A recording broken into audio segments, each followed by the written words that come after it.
हाँ जी, नमस्ते जी, नमस्ते। मैं भारत की भूमि से हर्षवर्धन फिर से आपका स्वागत करता हूँ। मैं भारत की न्यूज़ से हर्षवर्धन फिर से आपका स्वागत करता हूँ और अपने उन सैनिक भाइयों को सलाम पेश करता हूँ जो हमारी रक्षा में दिन रात एक किए हुए हैं। भाई मेरा आज की मंत्रणा, मेरी मंत्रणा उन बच्चों के बारे में है जो कि पढ़ते हैं, हमारे स्कूलों के बारे में है, हमारे स्कूलों के बारे में है। भैया हमारे स्कूल इतनी खराब कंडीशन में पहुंच गए हैं कि रह रब का ना। कभी सोचा नहीं था हमारे स्कूल इतनी खराब पोजीशन में पहुंचेंगे। क्या किया है हमारे स्कूल वालों ने, हमारी गवर्नमेंट ने? जो चीज गवर्नमेंट की गलत है वो गलत ही है भाई, उसका मैं विरोध करता हूँ। यूं नहीं है कि ये सरकार बहुत अच्छा काम नहीं कर रही, बहुत शानदार, बहुत अच्छा काम इस गवर्नमेंट ने किया है, पर स्कूलों के बारे में भी इसको सोचना चाहिए। इस गवर्नमेंट को स्कूलों के बारे में भी सोचना चाहिए, और इस कदर सोचना चाहिए बहुत मजा आ जाए। भाई कोशिश होनी चाहिए 12वीं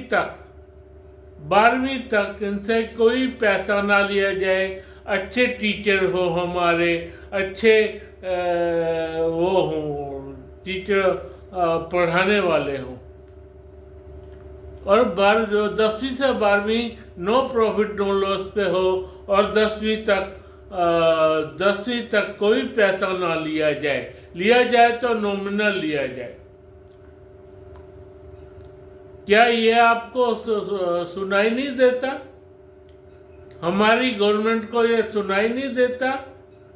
कई स्कूलों में 1 लाख बच्चे थे भैया, उन पे एक एक teacher, only single teacher. My God, ये तो बहुत गलत नादानी है, बहुत गलत बात है।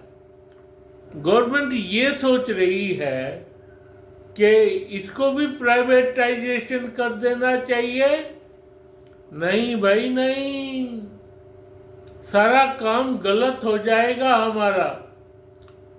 इसको प्राइवेटाइजेशन कर दिया ना तो हमारा सारा काम गलत हो जाएगा।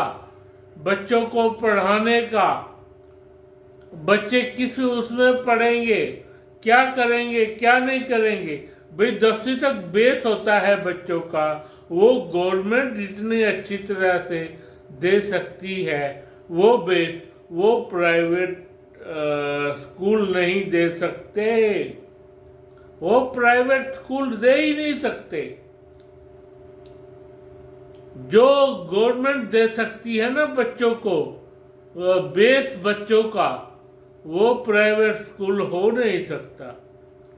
भैया 10वीं तक तो नो प्रॉफिट, 5वीं तक तो फ्री, 10वीं तक नो प्रॉफिट नो लॉस, और 12वीं तक थोड़े और पैसे बढ़ा के भैया, और क्या कहते हैं, उसके बाद पैसा लिया जाए भाई,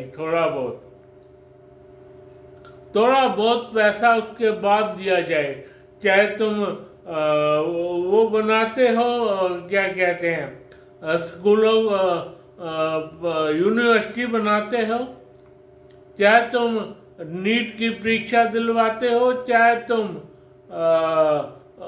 ओवरसीयर के कोर्स करवाते थे पहले, ओवरसीयर नहीं करवाना तो सीधा ही कोर्स करवा दिया जाए भाई, 4 साल का सीधा कोर्स उनका करवा दिया जाए, जो के हमारे देश के इंजीनियर बनते थे भाई, उसके बाद उनको ओवरसीयर लगा दिया जाए। फिर तरक्की करते करते ऊपर तक पहुंचाया जाए। भैया इस तरह से हमारा सिस्टम चलना चाहिए, पर हमारा सिस्टम तो उल्टी दिशा में चल पड़ा है भाई। 10वीं तक बच्चों का बेस प्रोग्राम जो होते हैं ना, वो गवर्नमेंट ही दे सकती है, वो गवर्नमेंट दे सकती है, वो कोई माई का लाल नहीं दे सकता। प्राइवेटाइज स्कूल वाले तो पैसा अंत जेब भरने की सोचेंगे भाई। हाँ जी, जेब भरने की सोचेंगे। प्राइवेटाइजेशन जैसे इंस्टीट्यूट तो प्राइवेट होगा तो प्राइवेट तो पैसा कितना आया मेरी जेब में, एंड पॉइंट पे जो प्रिंसिपल से ऊपर का आदमी होगा ना, वो यही सोचेगा, वो यही सोचेगा। वो भाड़ में गई जनता उसके लिए। हाँ जी, भाड़ में जाए जनता, अपना काम बनता। तो भैया इस कदर हमारा जो प्रोग्राम है वो चलना चाहिए था, लेकिन गवर्नमेंट ने क्या किया भैया, स्कूलों में टीचर ही गायब हो गए, 5th तक टीचर ही गायब हो गए। और उसके बाद वो जो बीएड है उसके लगाने ही छोड़ दिए। 8वीं तक बच्चों के होते थे एग्जाम, 5वीं तक तो बच्चों के लिए एक टीचर बनते थे, वो भी छोड़ दिए। बस सेंट्रल स्कूलों में बचा है, सेंट्रल स्कूलों में बचा है जो कुछ बचा है। और सेंट्रल स्कूल तो कहीं नहीं होते, हर जगह नहीं होते। सेंट्रल स्कूल का हाल क्या है ये भी देखने लायक है। सेंट्रल स्कूलों का हाल क्या है देखने लायक है। इनका सारा हाल बुरा है भाई, सारा हाल बुरा है। सेंट्रल स्कूलों का थोड़ा बहुत ठीक होगा, मगर स्टेट के अंतर्गत जितने भी स्कूल होते हैं उनका हाल बहुत बुरा है भाई, उनका हाल बहुत बुरा है। स्टेट के अंतर्गत जितने भी स्कूल आते हैं कोई भी नहीं जाना चाहता, इसमें पढ़ने कोई भी नहीं जाना चाहता, जबकि बेस तो सिर्फ हमारे यही स्कूल थे। हम भी ऐसे स्कूलों में पढ़े हैं जो कि गवर्नमेंट एडेड थे। गवर्नमेंट के वहाँ पे क्लासें लगती थी टीचरों के लिए, क्या करना है, क्या करवाना है, किस लिए करवाना है, कैसे करवाना है। ऐसे भी स्कूल होते थे गवर्नमेंट एडेड, तो गवर्नमेंट एडेड स्कूल भी छोड़ दिए भाई, गवर्नमेंट एडेड स्कूल छोड़ दिए। इतने भीड़ होती थी उन स्कूलों में किसी टाइम में भैया, जिस स्कूल में मैं पढ़ा हूँ ना, कम से कम 50-60 टीचर थे। क्या बात कर रहे हो। सन 87 में मैं 10th पास आउट हुआ था भाई, 87 में। उस स्कूल में 60 टीचर थे, 60 टीचर।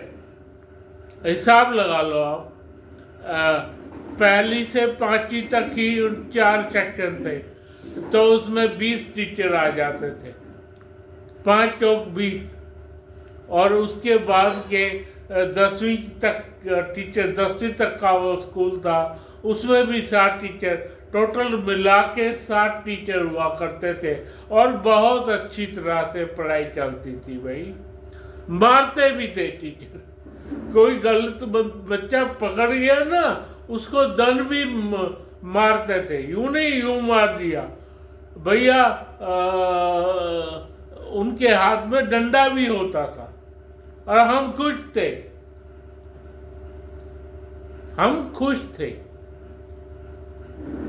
हाँ, पर डंडे मारने का एक नियम होता था, नियम होता था। जो बच्चा स्कूल से काम नहीं करके लाता था, जो बच्चा सारे स्कूलों में उधम मचाता था, जो बच्चे भाग जाते थे, उनके घर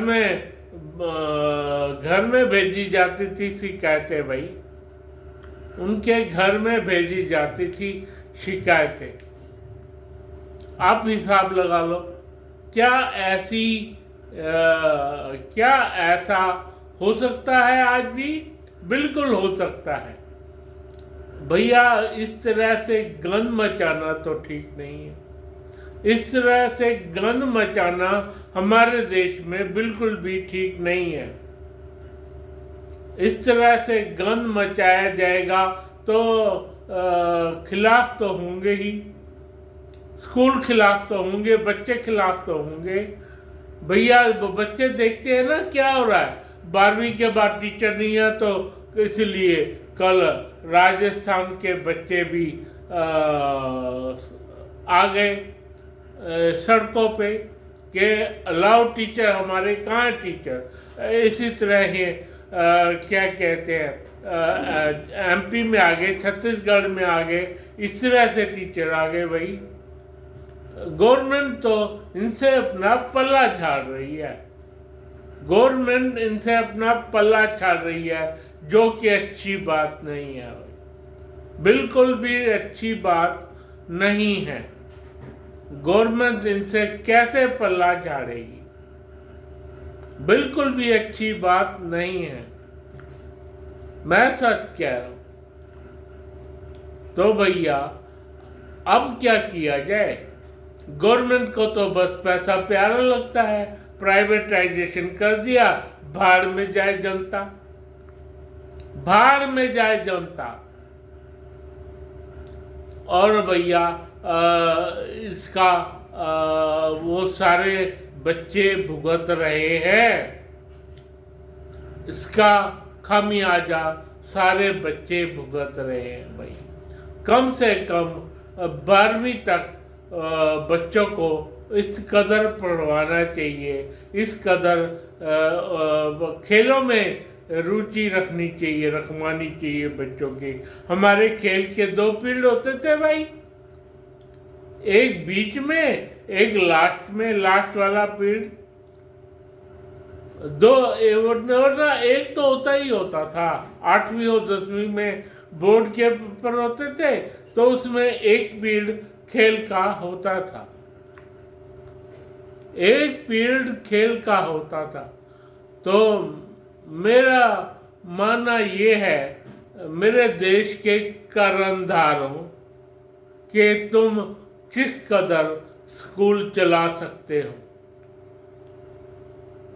मैं अमित शाह जी की बात कर रहा हूँ, मैं बात कर रहा हूँ राजनाथ सिंह की। ये ऐसा नहीं कि आपको एक सेक्शन मिल गया उसी पे ही करते जाओ, जो हमारा सेक्शन खराब है उस पर भी तो होना चाहिए ना न्याय।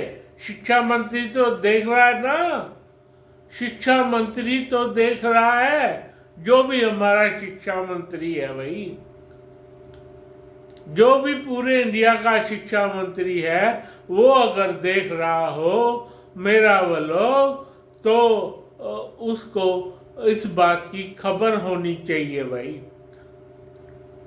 आपने +2 के बाद चाहे जो मर्जी कर दो, +2 के बाद जितने मर्जी पैसे ले लो जनता से, कम 10वीं तक तो रियायत भर दो, रियायत कर दो 10वीं तक, तो 12वीं तक तो थोड़ी रियायत कर दो।